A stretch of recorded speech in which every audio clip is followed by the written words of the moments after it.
नमस्कार दोस्तों, जय हिंद, जय Bharat. Welcome my YouTube channel CDR के सेमी बीएड क्लासेस। देखिए, हम अध्ययन कर रहे हैं ज्ञान एवं पाठ्यक्रम। ज्ञान एवं पाठ्यक्रम पेपर के अंतर्गत हमने ज्ञान की विशेषताओं के बारे में अध्ययन किया था कि ज्ञान की कौन कौन सी विशेषताएं हैं।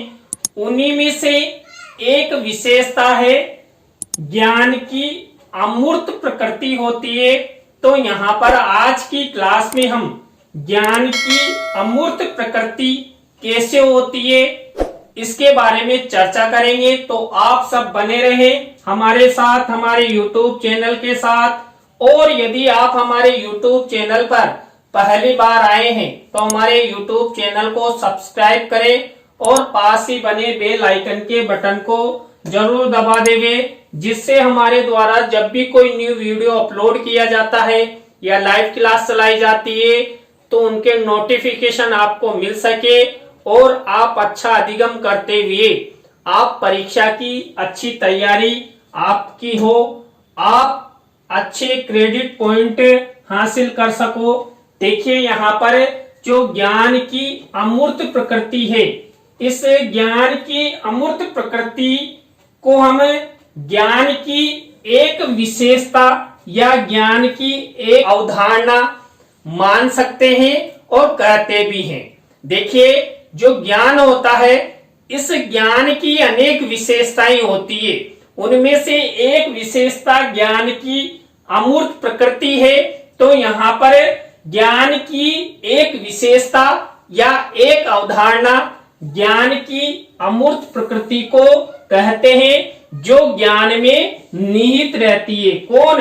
ज्ञान की जो अमूर्त प्रकृति होती है, ये हमेशा ज्ञान में निहित होती है। ज्ञान की अमूर्त प्रकृति दो विचारों के बीच न्याय संगत सच्चाई या समझौता है, जो संसार के प्रत्येक मानव में होती है। देखिए, जो ज्ञान की अमूर्त प्रकृति होती है, ये संसार के प्रत्येक मानव में पाई जाती है। जिस मानव में भी ज्ञान होता है, उस मानव में ज्ञान की अमूर्त प्रकृति जरूर पाई जाती है। तो यहाँ पर जब दो व्यक्ति या दो वस्तुओं के बारे में या किसी भी वस्तु के बारे में जब हम न्याय संगत ज्ञान की प्राप्ति करते हैं या समझौता करते हैं या समझ उत्पन्न करते हैं, तो यहाँ पर ये ज्ञान की अमूर्त प्रकृति हमें दिखाई देती है। ज्ञान की अमूर्त प्रकृति को जानने से पहले अमूर्त शब्द का अर्थ जानना अति आवश्यक है, क्योंकि सांसारिक ज्ञान अमूर्त प्रकृति वाला होता है, जो हमें दिखाई नहीं देता। देखिए, यहाँ पर जब ज्ञान की अमूर्त प्रकृति को हम जानने की कोशिश करते हैं, तो सबसे पहले हम इस अमूर्त शब्द के बारे में जानना अति आवश्यक है। इस अमूर्त शब्द से ही ज्ञान की प्रकृति जुड़ी हुई है। तो यहाँ पर जो अमूर्त ज्ञान होता है वो हमें दिखाई नहीं देता है। अमूर्त ज्ञान मस्तिष्क में संचयी रूप में विद्यमान रहता है तथा समय आने पर वह वैश्विक मानव के सामने प्रस्तुत हो जाता है। देखिए, हमारे मस्तिष्क में ज्ञान निहित होता है। हम अपने अनुभवों के द्वारा ज्ञान का संचय करते हैं, लेकिन हमें ज्ञान दिखाई नहीं देता है। लेकिन जब ज्ञान की आवश्यकता होती है तो इसका प्रस्तुतिकरण हम झट से कह देते हैं। देखिए, आप अपनी याददाश्त यानी मेमोरी के बारे में जानते हैं। कई बार आप कहते हैं यार मैं तो भूल गया, अरे मुझे तो याद है। तो ये क्या है? ये अमूर्त ज्ञान है, जो झट से हमें याद आ जाता है। इसी प्रकार हमें जो जीवन जीने के तरीके हैं या जीवन यापन करने के जो कार्य हैं, उनमें भी यह अमूर्त ज्ञान होता है। अमूर्त शब्द से तात्पर्य जो दिखाई ना दे, अर्थात जिसका कोई मूर्त रूप ना हो। अब यहाँ पर आपको ज्ञान की अमूर्त प्रकृति समझ में आ गई होगी कि ज्ञान की अमूर्त प्रकृति वह है जो हमें दिखाई ना दे। यानी कि देखिए, ज्ञान कभी दिखाई नहीं देता है। हमें इस संसार की प्रत्येक वस्तु संसाधन दिखाई देते हैं, लेकिन ज्ञान कभी दिखाई नहीं देता। कभी आपने देखा है कि मेरे हाथ में ये ज्ञान भरा हुआ है? नहीं। जबकि अभी मैं कह सकता हूं कि मेरे हाथ में ये पेन है, मैं इसे प्रत्यक्ष रूप से देख रहा हूं, तो ये मूर्त रूप है। लेकिन ज्ञान हमेशा अमूर्त रूप में मनुष्य में निहित होता है, जिसे हम देख नहीं सकते। और जो अमूर्त ज्ञान है, यह अमूर्त ज्ञान प्रत्येक मानव के लिए अति आवश्यक होता है और प्रत्येक मानव में निहित भी होता है। जैसे संसार में मानव, जानवर, जल, नभ, पृथ्वी तथा अन्य संसाधन जिन्हें हम सब छूकर यानी कि स्पर्श करके प्रत्यक्ष अप्रत्यक्ष रूप से आभास कर सकते हैं, उनका मूर्त रूप अर्थात दिखाई देते हैं। देखिए, संसार में हमें मानव, जानवर, जल, नभ, पृथ्वी या कई ऐसे प्रत्यक्ष अप्रत्यक्ष संसाधन है जो हमें दिखाई देते हैं। हम उन्हें छूकर देख सकते हैं, आभास कर सकते हैं। तो ये देखकर और प्रत्यक्ष अप्रत्यक्ष रूप से आभास करने वाले जो संसाधन है, वस्तुएं हैं, वो मूर्त कहलाती है। और मूर्त ज्ञान कभी नहीं होता है, हमेशा ज्ञान अमूर्ति होता है, जिसे हम देख नहीं सकते, हम उसे छू नहीं सकते। लेकिन ज्ञान हमें दिखाई नहीं देता, जो हमारे मस्तिष्क में यादाश्त रूप में संचय रहता है। देखिए, आपके मस्तिष्क में या मेरे मस्तिष्क में जो ज्ञान है, ये दिखाई नहीं देता है। ये मेमोरी के रूप में, यादाश्त के रूप में अपने मस्तिष्क में निवास करता है और समय आने पर ये अन्य लोगों के सामने प्रस्तुत हो जाता है। देखिए, मान लीजिए मैं अभी आपको पढ़ा रहा हूं, और पढ़ाने के लिए जो मैं उदाहरण प्रस्तुत कर रहा हूं, तो यहाँ पर कहीं नहीं लिखे हुए हैं। मेरा जो पूर्व ज्ञान अनुभव है, इन पूर्व अनुभवों के द्वारा मैं अमूर्त ज्ञान के द्वारा आपको उदाहरण बता रहा हूं, आपको समझा रहा हूं। तो ज्ञान कभी भी मूर्त रूप में नहीं होता है। ज्ञान हमेशा अमूर्त रूप में आप सबको, हम सबको दिखाई देता है, जिसके द्वारा हम जीवन यापन करते हैं, व्यवसाय करते हैं, रिश्ते नाते अपनाते हैं, किस तरह किसके साथ कैसा व्यवहार करना है, किस व्यक्ति जो हमें चाहता है उसका व्यवहार कैसा है, ये सब ज्ञान के द्वारा ही होता है। ज्ञान भार स्वरूप भी नहीं होता है। देखिए, जो ज्ञान होता है वो कभी भार स्वरूप नहीं होता है, और ना ही ज्ञान को आपस में बांटा जा सकता है। देखिए, मान लीजिए मुझ में ज्ञान है, तो मैं आपको सुना सकता हूं, अब ग्रहण आपको करना है। लेकिन मान लीजिए हम किसी वस्तु को वितरित कर सकते हैं, भाई मेरे पास ये पेन, आप ले लीजिए, आप ले लेंगे। लेकिन ज्ञान हम एकदम से बांट नहीं सकते, दूसरे को प्रदान नहीं कर सकते, हस्तांतरण नहीं कर सकते। ज्ञान को ग्रहण करना पड़ता है। ज्ञान को ग्रहण करने हेतु अनेक अनुभव अपने जीवन में अपनाने होते हैं। तो ज्ञान की जो अमूर्त प्रकृति है, ये संसार के प्रत्येक मानव में पाई जाती है। ज्ञान को चोरी भी नहीं किया जा सकता। मान लीजिए आपके पास या मेरे पास कोई सृजनात्मक ज्ञान है, तो उसको कोई चोरी नहीं कर सकता कि रात में चोरी कर लेंगे, नहीं। देखिए, जो मूर्त रूप की वस्तुएं हैं, जैसे सोना, चांदी, या कई बार चोरी करते हैं ना, सामानों की ही चोरी करते चोर, तो वो मूर्त रूप में होता है। तो मूर्त रूप में जो संसाधन वस्तुएं दिखाई देती है, उनकी चोरी की जा सकती है। अमूर्त रूप में जो दिखाई नहीं देता, उसकी कोई चोरी ही नहीं कर सकता। तो जो हमारा ज्ञान है, उसकी कोई चोरी नहीं कर सकता। और ज्ञान का जितना हम अधिक उपयोग करेंगे, प्रयोग करेंगे, ज्ञान की उतनी ही वृद्धि होगी। लगातार अनुभवों के आधार पर हमारा ज्ञान बढ़ता रहेगा। ज्ञान अनुभवों के आधार पर जन्म से लेकर मृत्यु पर्यंत लगातार बढ़ता रहता है। देखिए, जो मनुष्य में अमूर्त ज्ञान पाया जाता है, यह अमूर्त ज्ञान जन्म के बाद से ही लगातार मृत्यु पर्यंत प्रत्येक मानव में पाया जाता है। आपने देखा है, मनुष्य में ही ज्ञान निहित नहीं होता है, जानवर में भी ज्ञान निहित होता है। देखिए, जो जानवर होते हैं वो अपने जो बछड़े होते हैं, यानी कि उसे उनके बच्चे कहा जा सकता है, तो उनको कितने प्यार से सहलाते हैं, स्तनों से दूध पिलाते हैं, और कोई उनको लेने आ जाता है तो झट से मारने दौड़ते हैं। तो उनमें भी ज्ञान है। तो मनुष्य की तरह ही जानवरों में भी ज्ञान होता है, लेकिन ये ज्ञान हमें दिखाई नहीं देता। अदृश्य ज्ञान अमूर्त ज्ञान की श्रेणी में आता है। इस संसार में हम सब पुस्तकों को देख सकते हैं। देखिए, हमारे पास जो पुस्तकें होती है, मान लीजिए ये पुस्तक है, तो इस पर लिखा हुआ ये हम देख सकते हैं, लेकिन इन पुस्तकों में निहित ज्ञान अमूर्त है, जिसे हम देख नहीं सकते।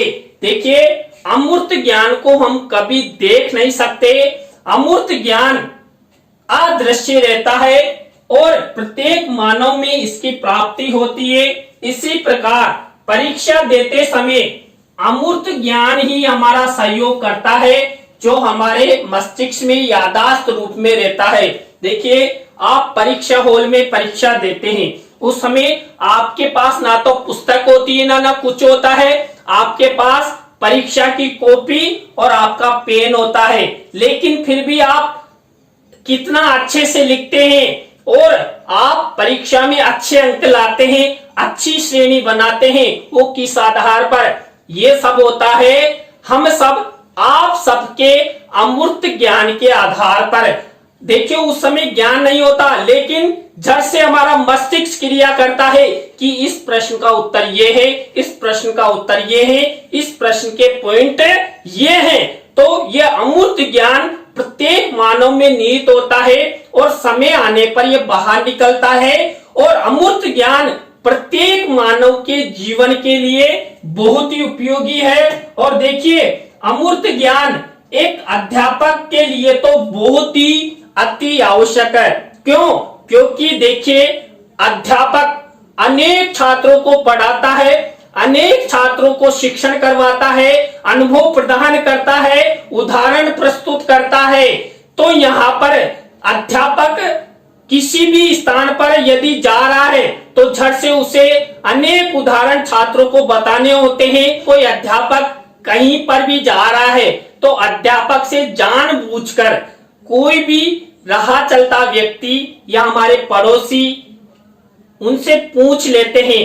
तो अध्यापक को अमूर्त ज्ञान अर्थात अनुभव अर्थात ज्ञान की व्यापकता होना अति आवश्यक है। अध्यापक के मस्तिष्क में अथाह ज्ञान निहित होना चाहिए, जिससे अध्यापक छात्रों को अच्छा संतुष्टि पूर्वक उत्तर दे सके। तो यहाँ पर हम जो अमूर्त ज्ञान है, इस अमूर्त ज्ञान के द्वारा जो हमारे व्यवहार है, ये अमूर्त ज्ञान हमारे व्यवहार एवं भावनाओं में निहित होता है, जिसके द्वारा हम एक दूसरे का सहयोग करते हैं, एक दूसरे को समझते हैं और एक दूसरे के साथ व्यवहारिक क्रिया अपनाते हैं। देखिए, हम सब में जो समझ होती है, हम सब में जो ज्ञान होता है, उसके द्वारा ही हम एक दूसरे के साथ अच्छा व्यवहार अपनाते हैं, रिश्ते नाते अपनाते हैं और एक दूसरे का सहयोग करते हैं। ये अमूर्त ज्ञान के द्वारा, हम सबकी समझ के द्वारा ही हम एक दूसरे का सहयोग करते हैं और आगे बढ़ते हैं। अमूर्त ज्ञान का भौतिक अस्तित्व नहीं होता है। देखिए, यहाँ पर मैंने आपको बताया था कि ज्ञान भार स्वरूप नहीं होता है, ज्ञान को बांटा नहीं जा सकता, ज्ञान की कोई चोरी भी नहीं कर सकता और ज्ञान का उपभोग यानी भौतिक वस्तु नहीं है। मान लीजिए हम खाना खाते हैं, पानी पीते हैं, इस तरह झट से ये नहीं कि कोई भी व्यक्ति आया अरे कि बेटा ले 10 रुपए का ज्ञान आपको देते पिज्जा, नहीं, ये 10 रुपए का ज्ञान नहीं होता है जिसे हम पी नहीं सकते। आप कोल्ड ड्रिंक पीते हैं, कोल्ड ड्रिंक झट से अपने शरीर में चली जाती है, लेकिन अमूर्त ज्ञान यानी जो ज्ञान होता है उसको हम झट से पी नहीं सकते। ज्ञान हमेशा अनुभव के द्वारा प्राप्त होता है और जो अनुभवों के द्वारा ज्ञान की प्राप्ति होती है वो अमूर्त ज्ञान की श्रेणी में आता है। और अमूर्त ज्ञान संसार के प्रत्येक मानव के फ्यूचर को निर्धारित करता है। जितना अधिक मानव में अमूर्त ज्ञान होगा उसका फ्यूचर उतना ही अच्छा होगा। अमूर्त ज्ञान एक दूसरे से साझा नहीं किया जा सकता क्योंकि ज्ञान अमूर्त अहस्तांतरणीय है। देखिए ज्ञान को साझा नहीं किया जा सकता। मान लीजिए ये नहीं है कि मेरे पास 2 किलो ज्ञान है तो 1 किलो आप ले लो और 1 किलो मेरे पास रह जाएगा, नहीं, जो व्यक्ति में जो ज्ञान है वो उसके पास रहेगा और जिस व्यक्ति में जो ज्ञान है वो उसी के पास रहेगा। ज्ञान हस्तांतरणीय नहीं होता है। ज्ञान को अनुभवों के द्वारा ज्ञान को सुनाकर उस व्यक्ति को यानी सामने वाले व्यक्ति को ज्ञान ग्रहण करना होगा अनुभवों के आधार पर। मान लीजिए अब मैं आपको ज्ञान की अमूर्त प्रकृति बता रहा हूं। अब जो मुझमें ज्ञान की अमूर्त प्रकृति के बारे में ज्ञान है वो मैं आपसे झट से ऐसे करके आपको दे नहीं सकता। केवल मैं आपको सुना सकता हूं, मैं एक माध्यम हूं, लेकिन ग्रहण आपको करना है, समझ में आपकी आनी है और आपके ये ज्ञान की अमूर्त प्रकृति के बारे में समझ में आ गया तो मान लीजिए वह ज्ञान यहां से ट्रांसफर होके आपके पास आ गया। लेकिन झट से हम ज्ञान को ट्रांसफर नहीं कर सकते। और नहीं ये नहीं कि गुरुजी 10 रुपए का ज्ञान देगा, आपके पास ज्यादा है आपके पास और ज्ञान आ जाएगा, नहीं, ज्ञान को बेचा नहीं जा सकता। ज्ञान अनुभवों के द्वारा आगे बढ़ता है। अमूर्त ज्ञान की प्राप्ति हेतु चिंतन एवं मनन की आवश्यकता होती है। देखिए व्यक्ति जितने अधिक अनुभव लेगा, चिंतन करेगा, मनन करेगा, उसे उतने ही ज्ञान की प्राप्ति होगी। वो अमूर्त रूप में हमारे मस्तिष्क में निवास करेगा और हमारा जीवन सफल करेगा। तो देखिए आज की क्लास में हमने ज्ञान की अमूर्त प्रकृति के बारे में अध्ययन किया।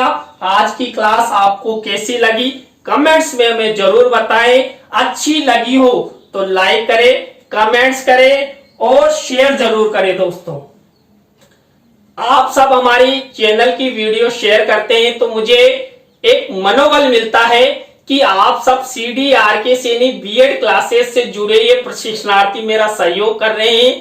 तो देखिए आप अधिक से अधिक शेयर किया करो और आपसे संबंधित जो भी आपकी समस्याएं हैं, जो भी आपके टॉपिक है, आप कमेंट्स रूप में हमें जरूर दिया करो। तो मेरा प्रयास रहेगा कि मैं आपको संतुष्टि पूर्वक उन पर चर्चा के माध्यम से समझाने का प्रयास करूंगा। देखिए नए टॉपिक के साथ हम आपसे फिर मिलेंगे CDRK Saini BEd classes YouTube channel पर। आप सब हमारी लाइव क्लास से अंत तक जुड़े रहे तो आप सबको बहुत बहुत धन्यवाद। जय हिंद, जय भारत, राम राम।